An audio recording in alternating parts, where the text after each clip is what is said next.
जुल्फन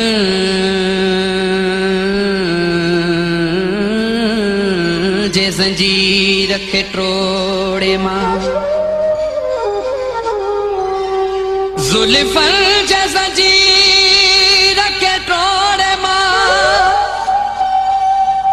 ओ घर मोटी वञा दिल को नथी चए।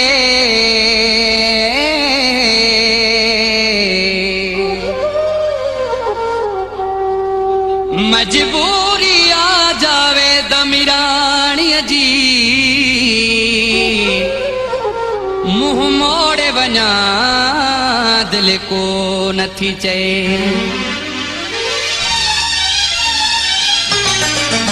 तुंहिंजे भाकुर में पियो हुजां मां, अल्लाह घर मोटी न यार वञा मां। तुंहिंजे भाकुर में पियो हुजां मां, अल्लाह घर मोटी न यार वञा मां। मोहब्बत न अञा कई पूरी आ, पर मूं सां का मजबूरी आ। तुंहिंजे भाकुर में पियो हुजां मां, अल्लाह घर मोटी न यार वञा मां।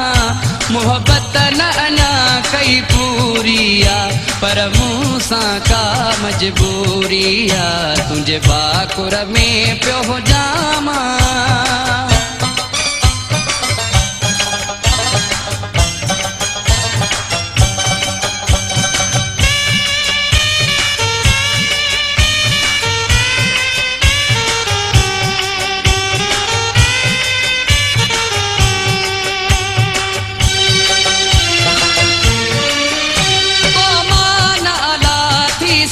प्यारा छा क्या पोया जिया छिक प्यारा,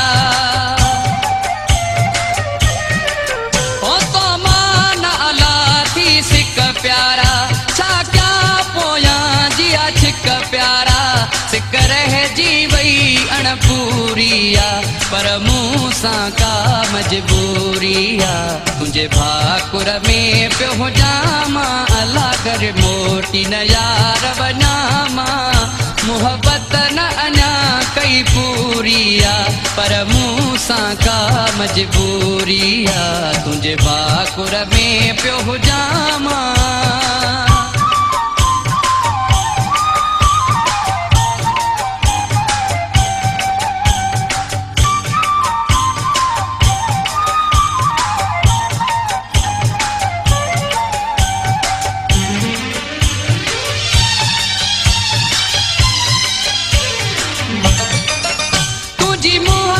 मां ढो थे नथो, जा तो खपरे रूह चए नथो।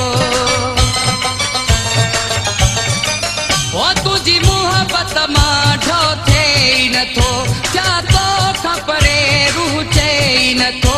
तुंहिंजो प्यार मुंहिंजी कमज़ोरी आ, पर मूं सां का मजबूरी आ। तुंहिंजे भाकुर में पियो हुजां मां, अल्लाह घर मोटी न यार वञा मां। मोहब्बत न अञा कई पूरी आ, पर मूं सां का मजबूरी आ। तुंहिंजे भाकुर में पियो हुजां मां।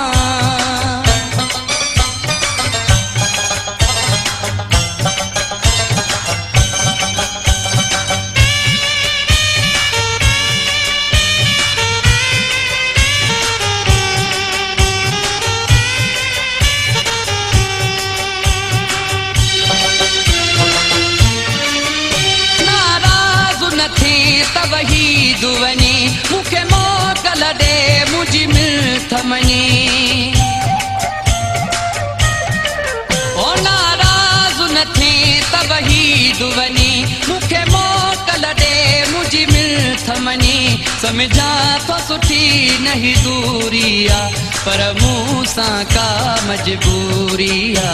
तुंहिंजे भाकुर में पियो हुजां मां, अल्लाह घर मोटी न यार वञा मां। मोहब्बत न अञा कई पूरी आ, पर मूं सां का मजबूरी आ। तुंहिंजे भाकुर में पियो हुजां मां, अल्लाह घर मोटी न यार वञा मां। मोहब्बत न अञा कई पूरी आ, पर मूंसां का मजबूरी आ तुंहिंजे भाकुर में पियो जामा।